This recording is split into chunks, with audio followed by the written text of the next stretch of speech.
Hello, hello, hello, hello. My name is Breezy, and here we talk murder and other forms of crime. Today, we are going to be doing an overview of a mini series on my podcast coming soon, which will be out around Christmas time.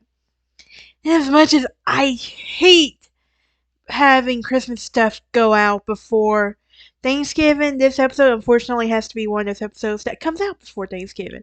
Does anybody else feel me on that? Oh my gosh, I like to give every holiday. I want to give every holiday as much. Halloween is of course my favorite. I already did a mini series on that called Spooky Season. I also have a Thanksgiving murder mini series that I'm releasing at the week of Thanksgiving, so be on the lookout for that. If you're new here, hit that like button, subscribe, and ring that bell for notifications. And I want you to comment to me a Christmas case that you want me to talk about. Now let's get a few things out of the way before I get started, shall we? This is the YouTube to my podcast, which you can find on Spotify and YouTube. I also have a Patreon that you can go and support if you would like. You don't have to, but by joining my Patreon, you will receive early access to the miniseries and the season 3 that's going to be set to come out in January. Because the first season, I focused on cases that changed the law. The second season is currently in season at this moment. Every episode is set to come out every Tuesday until December 12th.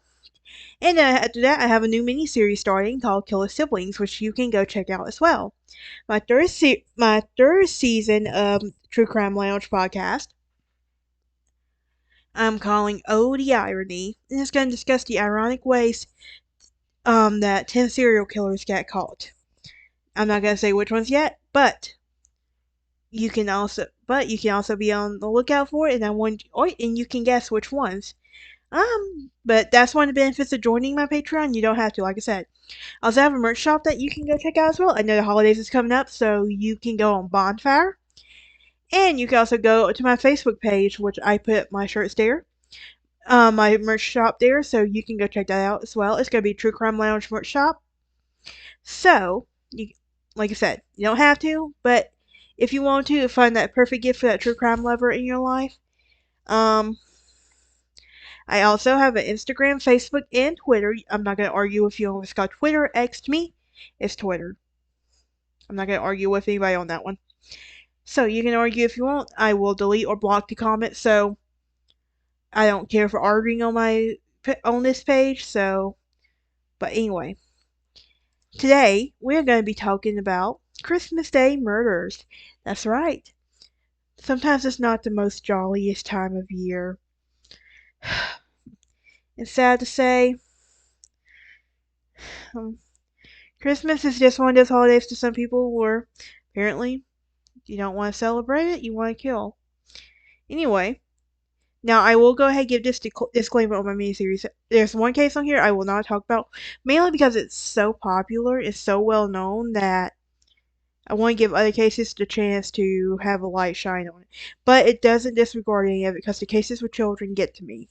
I can't help it. I am human after all, and I'm softy when it comes to kids and animals. I can't help it. But anyway, no, the first of the Christmas Day murders we're going to talk about is the Sauter family murders, and happened in West Virginia, and it may not have been murder at all. So, five of the Sauter children were given permission to stay up late on Christmas Eve in 1945, and when their parents and younger siblings were asleep, a house fire broke out overnight, and it assumed that the children had perished in the blaze, but their remains were not in the debris. One witness claimed that the children in the vehicle claimed to see the children in the vehicle with the adults not long after the fire started. A waitress in South Carolina claimed that she served the children that on Christmas morning breakfast. So you could say for a mysterious letter sent but to the Saughters in 1968 that five children were never heard or seen from again. Next on our list we have Samina Iman. Amon Iman. Okay, I apologize in advance. I'm terrible with names. So please be patient with me on that one. I also have a speech impediment too, which sometimes makes it hard for people to understand me, and I've had that ever since I was a kid. I can't help it. But I love true crime and I love doing this, and I'm not going to stop no matter what people think of it on that. So, second one on our list, Samina Aman. 34-year-old Samina, I'm just going to call her Samina for the remainder, was taking a quick Christmas Eve trip with her Costco coworker and lover Roger Cooper in 2014. They had been together for 2 years, and she had issued him an ultimatum. It was time for him to get serious about her and leave his wife. Instead, Cooper and his brothers, David Cooper, completed a plan that they hatched weeks prior while communicating with each other over Star Wars code. Cooper and Samini stopped by David Cooper's house, where it was believed that the brothers attacked and dosed her with chloroform and heavy metals before disposing of her body. Her family reported her missing, and she didn't return home for Boxing Day, and the brothers were in jail by January 7, 2015, and was sentenced to 30 years in prison after that year. Next on our list, we have the Covina Massacre.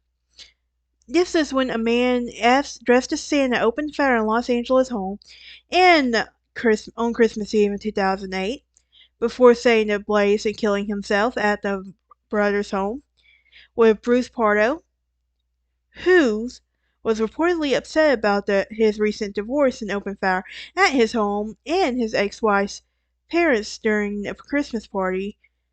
When the dust settled, 9 people were dead and 3 more, including an 8-year-old that was injured, and this was evidence that he had planned on the plea after the killings, but the police never turned a gun on himself, and in part due to severe third-degree burns he sustained while setting the home on fire. Dayton, Ohio Christmas killings. Well, this is next one on our list, and it's 4 people of the holiday Rampage who killed 6 people in a 3-day killing spree in 1992. That was 4 years before I was born. And the small gang ranging from ages 16 to 20 was known as the Downtown Posse, and was frequently seen panhandling around Dayton. The first victim was tied up and shot down with his gun, early Christmas Eve. Their final victims were 2 friends of the gang who were murdered, and to keep them from talking to the police. And they were killed December 26. 3 of the killers were serving life sentences. 4th one was executed in 2009. Next we have Trisha McCulley. This actress is known for her role as Jenna Dewan, a stand-in for the film Step Up, was killed Christmas Day in 2016 when she crossed paths with a homeless man in D.C. Investigators say that the man, Dwayne Johnson, I'm not making any of this up, I promise, climbed into her vehicle where he beat and raped her before strangling her to death. Johnson pled guilty to first-degree murders and was sentenced to 30 years in prison. Well, at least he got home for 30 years, 3 hots in a cot. Okay, the next one on our list is John Benet Ramsey. And you remember I said that there was one case I'm not going to talk about, primarily because it's one of the most known cases. And this is that one. Don't get me wrong. Guys, she would have been, I'm 27 now. Yeah, she would have been in her 30s today. But it's cases like this that get to me.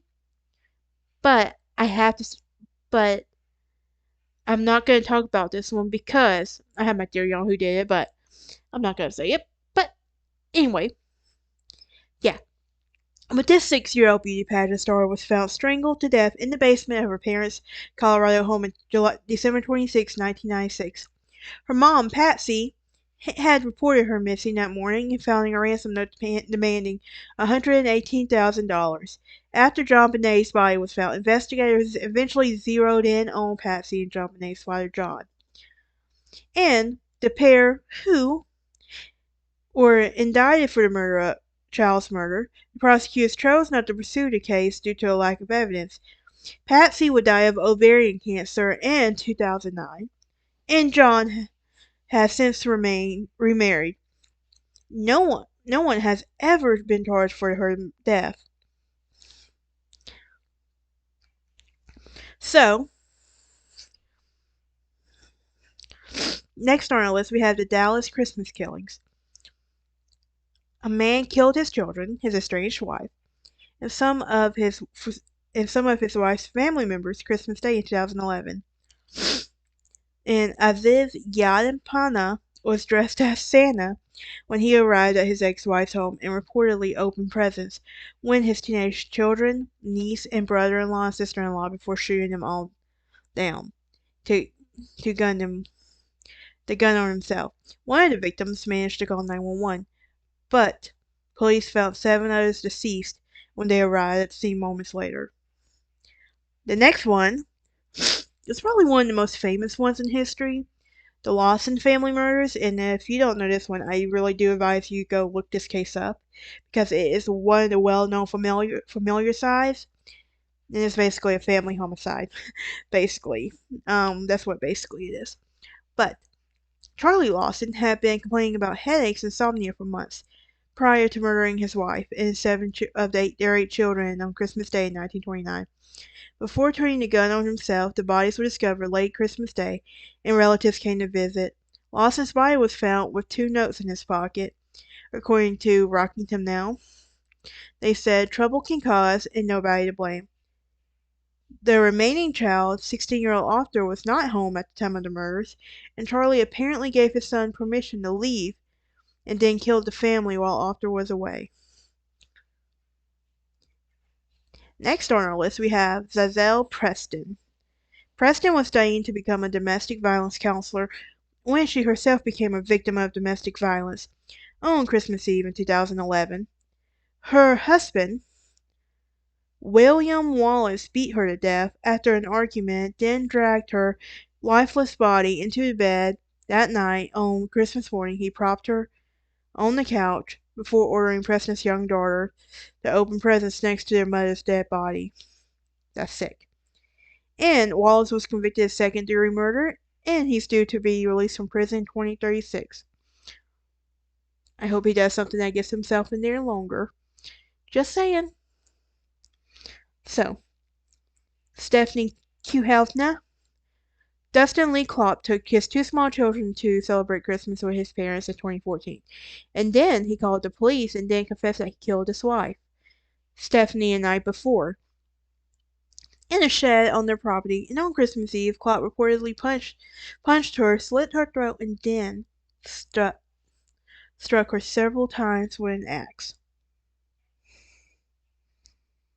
The 36-year-old died by suicide in his jail cell March 2015. Next one on our list is Michelle. Is it Michelle or Michelle? It looks like Michelle. The reason I ask, if you've seen Gilmore Girls, you know what I'm talking about. There's Michelle and Michelle. Anyway, the Michelle Anderson Coronation murders. The Coronation Christmas Eve murders rocked a small Washington town east of Seattle when bodies of 6 people were discovered at their home on December 26, 2007. Michelle Anderson, along with her boyfriend Joseph McEnroe, shot and killed Anderson's parents, brother, sister-in-law, nephew on Christmas Eve that year. Their motive was reportedly money, and Anderson claimed that her brother owed her $40,000, and she was frustrated with her parents and were on her side, and Anderson was sentenced to 6 consecutive life terms in prison. Alright guys, which 5 do you think I'm gonna do? Which one do you want me to do specifically? Guys, the reason, and please guys, don't hate me, but I'm not a pre-Christmas decorator. I have to wait till after Thanksgiving for that tree goes up, guys. I have to. But anyway, y'all have a great day, and I will see y'all next time.